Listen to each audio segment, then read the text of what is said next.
या आधुनिक? मीजो मतलब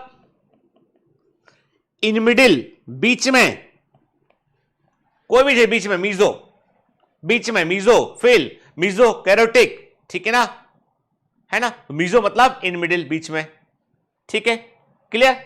देखो आप खुद बोले समझदार हैं आप, आपने कहा कि जितेंद्र सर ने हमको पढ़ाने के बजाय हमको शब्दों का मतलब बताया और हम कर पा रहे हैं कुछ, ठीक है ना। मेरी देखो बेटा, मेरा प्रयास क्या रहता है, मेरा प्रयास ये रहता है कि मैं आपके अंदर जो छिपा हुआ टैलेंट है, रियल टैलेंट है, उसको मैं बाहर निकालूं के। सब बच्चों, कई बच्चों को लगता है कि हम नहीं कर पाएंगे, हम एवरेज हैं, ऐसा होता ही नहीं बेटा। कोई भी ह्यूमन बीइंग जिसका जन्म मनुष्य के तौर पर हुआ है वो औसत नहीं है।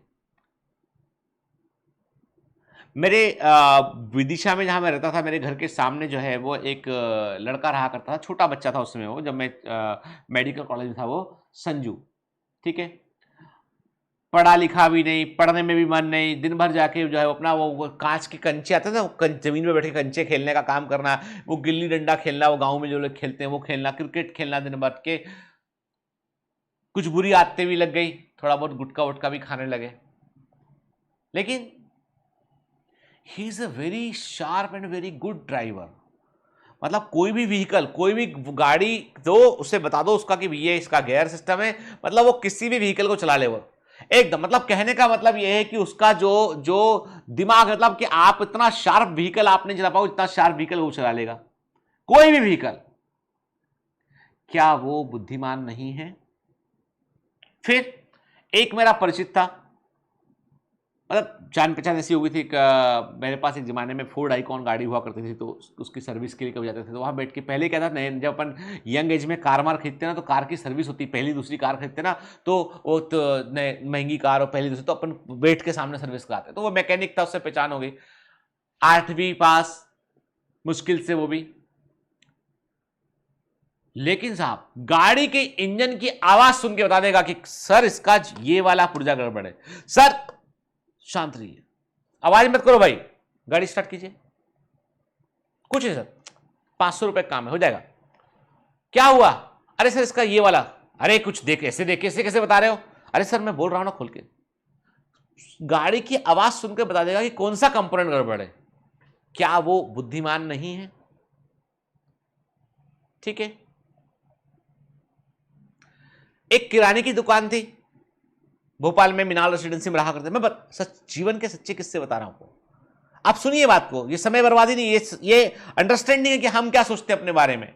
तो वो अंकल थे, वहां पे जाते थे हम लोग कई बार कुछ सामान लेने, कभी दाल चावल कुछ लेने, जब नई नई बात है, शुरू शुरू की बात है, अब तो खैर जाने का मौका भी नहीं मिलता, वक्त भी नहीं होता है, तो जब भी जाओ, और डॉक्टर साहब क्या हाल चाल है, भारती कैसी है, मम्मी कैसी है, ओ भैया नितेंद्र कैसे हैं, अच्छा वो आपकी ब्रदर इन लॉ वो फला, अरे मैंने कहा पूरे खानदान की जानकारी लेके बैठा है, मेरा साला, मेरी साली, मेरा मेरा भाई, भाई की बीबी, सबकी जानकारी इसके पास में। हाँ यार बड़ा इंटरेस्ट था अपने में ये। थोड़ी देर बाद वो कोई दूसरा व्यक्ति आया, उससे पूरा हाल चाल बोला, अच्छा वो तुम्हारी वो आगरे वाली बुआ आई थी, वो गायत्री जी, वो कहाँ गई, वो घर पे ही पे। मैंने कहा गजब आदमी भाई ये, जो दुकान पे आए उससे पूछेगा, बात करेगा अच्छे से, सबका सारा डेटा। हर आदमी को बड़ा फैमिलियर लगता था कि अरे नहीं अंकल, अंकल ये दे दो, फोन अंकल ये चाहिए। उस कितनी दुकानें खुल गई उसके आसपास, लेकिन उसकी दुकान बहुत चले वो, कि उसके पास सबकी जानकारी। बोलेगा हाँ मेरी मम्मी आई घर पे से, तो उसे मालूम चला कि वो अब कॉलोनी में था, तो कभी बताया किसी ने, मालूम चला बात करते हुए कभी मम्मी आई, अरे आपकी मम्मी आई हुई है डॉक्टर साहब, वो मम्मी आपकी सोन पपड़ी पसंद करती है, वो बेसन वाली सोन पपड़ी अच्छा है, एक काम करो वो हल्दीराम वाला सोन पपड़ी निकालो भैया, सर डॉक्टर साहब को, अपने को चाहिए ही नहीं। और बोल अरे डॉक्टर साहब मम्मी है, माँ है, लेके जाइए, टिका दिया, मतलब प्यार प्यार से अपन लेके आ गए, मम्मी भी खुश, बेटा कितना अच्छा है। अब बेटा क्या बताए कि वो किराने वाला भेजा है कि मम्मी आई हुई, मम्मी को खिलाओ भाई, है ना। वो मतलब आदमी, क्या वो बुद्धिमान नहीं है? तो ये जो दिमाग में तुम्हारी डेफिनेशन है ना कि इसके नंबर अच्छे आते हैं वही बुद्धिमान होता है, उसको चेंज कर लो पहले तो। ये मानो कि जो प्रयास अच्छा करता है, जो अच्छे से प्रयास करता है, डूब कर प्रयास करता है, वही बुद्धिमान होता है। ये दिमाग में डाल लो भाई, फंडा यही है जिंदगी का। इसीलिए मैं कहता हूं आपसे कि आपको ये बातें समझनी पड़ेंगी आपको कि छोटी छोटी बातों से बड़ी बड़ी चीजें होती हैं, क्या? ठीक है। तो कैरियो मतलब nucleus, karyology study of nucleus, pro मतलब प्रीमिटिव फर्स्ट फॉर्म, यू मतलब न्यू या रिसेंट, मीजो मतलब बीच में के। कोशिकाओं के 3 प्रकार हैं यदि हम बहुत डिटेल में बात करें के। एक होते हैं प्रोकैरियोटिक सेल, जिनमें कि सबसे पहला बना हुआ न्यूक्लियस होगा, प्रीमिटिव टाइप का न्यूक्लियस होगा। नाम खुद बोल रहा है, मैं प्रो मतलब प्रीमिटिव पहले बना हुआ हूं, कैरियो मतलब न्यूक्लियस हूं। मीजो बोलता है कि भैया मैं बीच में हूं, पहले नीचे वाला पढ़ ले फिर बात करना मेरे बारे में। यूकैरियोटिक सेल बोलती है I am the latest, I am the recent, मेरे पास रिसेंट न्यूक्लियस है। मीजोकैरियोटिक बोलती है मतलब मेरी तो पोजीशन गड़बड़ है, इन दोनों के बीच में हूं मैं। अब क्या होती है मीजोकैरियोटिक सेल, वो भी हम आगे देखते हैं। ठीक है, देखो जब आप कहते हो प्रोकैरियोटिक सेल, प्रोकैरियोटिक सेल का मतलब है प्रो मतलब प्रीमिटिव, कैरियो मतलब न्यूक्लियस होता है, प्राचीनतम प्रकार का न्यूक्लियस होता है, उसमें फर्स्ट फॉर्म न्यूक्लियस होता है। तो हमको यह समझना पड़ेगा कि यदि किसी को फर्स्ट फॉर्म बोल रहे हो तो रिसेंट क्या है, लेटेस्ट क्या है। तो याद रखो देयर आर सर्टेन थिंग्स। एक ट्रू न्यूक्लियस में, एक रिसेंट न्यूक्लियस में क्या होता है, न्यूक्लियस में न्यूक्लियर मेम्ब्रेन होती है, न्यूक्लियस में न्यूक्लियर मेम्ब्रेन होती है। ठीक है, डीएनए के पास में एक विशेष प्रकार का प्रोटीन होता है, जिसे बोलते हैं हिस्टोन प्रोटीन होता है, वो देखने मिलता है हमको।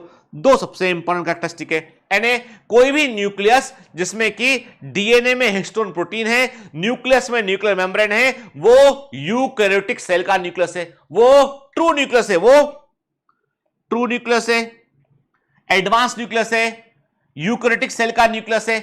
इसका मतलब यह कि प्रोकैरियोटिक सेल के न्यूक्लियस में न्यूक्लियर मेम्ब्रेन नहीं होती है, डीएनए में हिस्टोन प्रोटीन नहीं होता है, मतलब ये दो कैरेक्टरिस्टिक नहीं होती है जिसके न्यूक्लियस में। तो मतलब क्या होता है उसके फिर उसके न्यूक्लियस में होता क्या है, जो नहीं काटा वही होता है उसके न्यूक्लियस में के डीएनए। मतलब न्यूक्लियोइड में it is the circular double stranded DNA. Nucleoid is the prokaryotic cell का जो है गोलाकार द्वितंतुक डीएनए होता है, उसे हम न्यूक्लियोइड कहते हैं। जो ट्रू न्यूक्लियस नहीं होता है, केवल सर्कुलर डीएनए होता है। ठीक है, क्लियर। सभी बैक्टीरिया प्रोकैरियोटिक सेल को रिप्रेजेंट करते हैं, मतलब प्रोकैरियोटिक सेल का अपना एक किंगडम बनाया हुआ है विटेकर ने, आरएच विटेकर ने। सभी प्रोकैरियोटिक सेल्स को उन्होंने किंगडम मोनेरा के अंदर रखा हुआ है। सारे बैक्टीरिया किंगडम मोनेरा में आते हैं, या ऐसा बोले हम कि किंगडम मोनेरा के मेंबर्स जो है मोनेरंस होते हैं, किंगडम मोनेरा के मेंबर मोनेरंस होते हैं, और सभी मोनेरंस बैक्टीरिया होते हैं, जीवाणु होते हैं। कुछ प्रिमिटिव टाइप के आर्की बैक्टीरिया बोलते हैं, कुछ जो है वो ब्लू ग्रीन एल्गी के समान जो है वो है तो उन्हें साइनोबैक्टीरिया कहते हैं। कुछ जो है वो ब्लू ग्रीन एल्गी तो उन्हें साइनोबैक्टीरिया कहा हमने, और कुछ नॉर्मल बैक्टीरिया उनको यू बैक्टीरिया कहा हमने। तो साइनोबैक्टीरिया हुआ, यू बैक्टीरिया हुआ, आर्की बैक्टीरिया हुआ, वो सब प्रोकैरियोटिक में आते हैं। अभी सुनिए बेटा, हम नोट करेंगे बाद में, ठीक है। तो अभी क्या कहा हमने, बैक्टीरिया।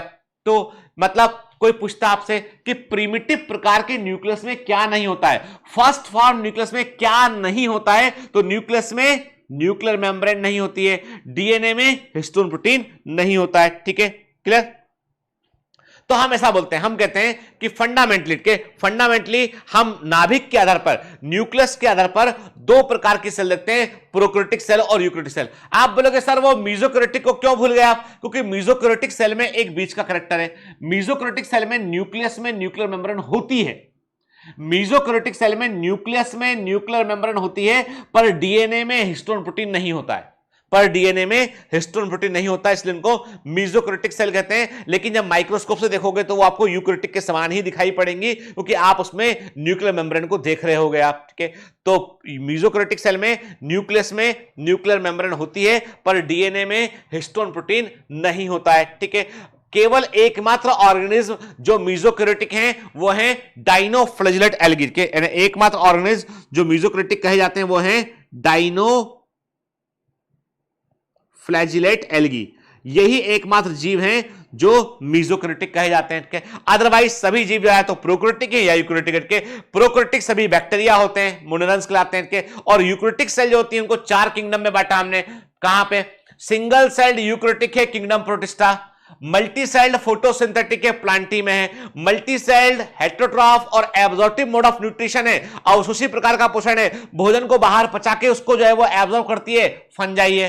और multi celled heterotroph ingestive mode of nutrition, भोजन को बॉडी के अंदर लेके पचाता है, वो एनिमल्स है। ये अंतर है फूड को लेने का भी, ठीक है ना। दो प्रकार की सेल होती है, ठीक है।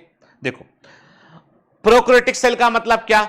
Organism in which the nuclear material is not bounded by a definite nuclear membrane are called prokaryote. ऐसे जीव जिनमें नाभिकीय पदार्थ जो है वो नाभिकीय कला या न्यूक्लियर मेम्ब्रेन से नहीं घिरा होता है, उन्हें हम प्रोकैरियोट्स कहते हैं। इसमें बैक्टीरिया और ब्लू ग्रीन एल्गी शामिल होते हैं। बैक्टीरिया में सब तरह के बैक्टीरिया शामिल है, आर्की बैक्टीरिया भी, यू बैक्टीरिया भी, ठीक है। इनको हम किंगडम मोनेरा में रखते हैं, ठीक है ना, क्लियर। चलिए फिर देखो आप, ये बैक्टीरिया में जो बैक्टीरिया के अंदर जो डीएनए होता है, सर्कुलर डीएनए होता है, वो न्यूक्लियोइड कहलाता है, and that represent the nucleus. यही इसके न्यूक्लियस को रिप्रेजेंट करता है ना। जो प्रिमिटिव न्यूक्लियस है वो न्यूक्लियोइड कहलाता है। तो कहने का मतलब ये है कि हम प्रिमिटिव न्यूक्लियस में न्यूक्लियर मेम्ब्रेन नहीं होती, उसके लिए न्यूक्लियोइड वर्ड का यूज करते हैं हम। इसको हम जीनोफोर भी कहते हैं, इसको हम जीनोफोर भी कहते हैं इसको हम, ठीक है। इसके लिए हम बैक्टीरियल क्रोमोसोम वर्ड भी यूज करते हैं। अब ये वर्ड याद रखना है, मैं आपको बता रहा हूं सिनोनिम कई जगह पे, अलग अलग जगह पे एनसीईआरटी ने अलग अलग सिनोनिम इस्तेमाल कर रखे हैं, इसलिए अभी से फंडा क्लियर कर ले। प्रिमिटिव न्यूक्लियस जो बैक्टीरिया का, तो न्यूक्लियोइड कहते हैं, जीनोफोर कहते हैं, या उसे बैक्टीरियल क्रोमोसोम भी कहते हैं, ठीक है। देखिए आप, ये हमें न्यूक्लियोइड दिखाई दे रहा है हमें। हम बेटा बहुत डिटेल में बैक्टीरिया को पढ़ेंगे, बैक्टीरिया के बारे में पढ़ना पड़ेगा इस चैप्टर में हमको, ठीक है ना, दे रखा है। चलिए आगे बढ़ते हैं। फिर यूकैरियोटिक की बात करते हैं बेटा। यूकैरियोटिक में organism in which the nucleus has definite nuclear membrane, वे जीव जिनमें नाभिक में सुनिश्चित नाभिक की कला हमको देखने मिलती है, डेफिनेट न्यूक्लियर मेम्ब्रेन देखने मिलती है, वो यूकैरियोट्स होते हैं। और यूकैरियोट्स के अंदर किंगडम प्रोटिस्टा, प्लांटी, फंजाई और एनिमेलिया शामिल होते हैं। क्या क्या होता है बेटा? प्रोटिस्टा, प्लांटी, फंजाई और एनिमेलिया इसमें शामिल होते हैं, क्लियर। न्यूक्लियस में न्यूक्लियर मेम्ब्रेन होगी बेटा। अब आपको जो दूसरा अंतर जो दिमाग जो यहां पे नहीं लिखा है वो आपको रखना है कि डीएनए के अंदर हमको हिस्टोन प्रोटीन, हिस्टोन एक स्पेशल टाइप का प्रोटीन होता है बेटा, वो हमें देखने मिलता है जब डीएनए के साथ में हिस्टोन प्रोटीन प्रेजेंट होता है। इसे हम बोलते हैं क्रोमैटिन कहते हैं, और क्रोमैटिन ही कंडेंस होकर बनाता है क्रोमोसोम। आपने कई बार ये वर्ड सुना होगा क्रोमोसोम। अब ये क्रोमोसोम क्या होता है हम डिटेल में समझेंगे। अभी मैंने कहा कि डीएनए में यदि हिस्टोन प्रोटीन प्रेजेंट होगा तो क्रोमैटिन बनेगा, और क्रोमैटिन ही कंडेंस होकर क्रोमोसोम को बनाता है, और वो क्रोमोसोम हमको यूकैरियोटिक सेल में देखने मिलते हैं, ठीक है। देखिए आप, ये यूकैरियोटिक सेल है ना, ये एनिमल सेल है या प्लांट सेल है, देख के बताइए, देखिए गौर से बताइए, एनिमल सेल है कि प्लांट सेल है। पहले आप देखो, मैं बताऊंगा बेटा आपको, पहले आप देखो, बताओ मेरे को कि ये एनिमल सेल है या प्लांट सेल है। इसमें पहचानने का तरीका ये है बेटा, आपको इसमें सेल वॉल नहीं दिखाई दे रहा है, आपको इसमें सेल वॉल नहीं दिखाई दे रहा है आपको। इसमें आपको सेंट्रियोल दिखाई दे रहे हैं, इसमें आपको क्लोरोप्लास्ट आपको नहीं दिखाई दे रहा है। इसमें आपको बीचों बीच बड़ा सा सेंट्रल वैक्यूल आपको इसमें नहीं दिखाई दे रहा है। यदि सेंट्रल वैक्यूल एब्सेंट है, क्लोरोप्लास्ट एब्सेंट है, सेल वॉल एब्सेंट है और सेंट्रियोल प्रेजेंट है, डेफिनेटली ये एनिमल सेल है। क्या है ये? एनिमल सेल है, ठीक है, जंतु कोशिका है, क्लियर। ठीक है आप, ये हमको एनिमल सेल जो है वो दिखाई दे रहा है, ठीक है। नोट करते हैं, the cells of prokaryote and eukaryote differ fundamentally in many ways. Prokaryotic और यूकैरियोटिक सेल जो है वो कई प्रकार से अलग अलग होती है बेटा। प्रोकैरियोटिक और यूकैरियोटिक टर्म को डॉट्री ने दिया, प्रोकैरियोट और यूकैरियोट टर्म को डॉट्री ने दिया। मेसोकैरियोटिक टर्म को जो है वो डॉज ने बताया।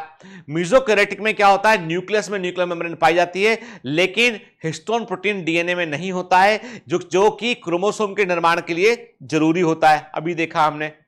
डाइनोफ्लैजेलेट एल्गी एकमात्र ऐसे जीव है जो मेसोकैरियोट के रूप में पहचाने गए हैं, क्लियर, जिनको मेसोकैरियोट के रूप में हमने पहचाना हुआ है, ठीक है। चलिए अब आगे हम नेक्स्ट क्लास में कंटिन्यू करेंगे, वहां हम प्रोकैरियोटिक सेल को थोड़ा सा डिटेल में देखेंगे बेटा।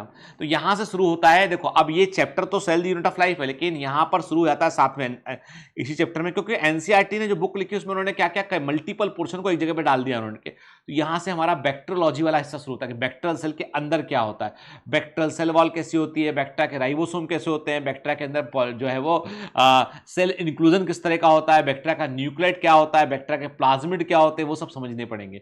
यदि हमने ठीक से नहीं समझा तो हमें 12th क्लास के 2 चैप्टर, एक माइक्रोब्स इन ह्यूमन वेलफेयर, दूसरा biotechnology and it's processes and biotechnology and its application, ये समझ में नहीं आ पाएगा फिर, ठीक है ना? क्लियर? तो चलिए बेटा पढ़ते रहिए, मेहनत करते रहिए, ऑल दी बेस्ट, मिलते हैं अगली क्लास में।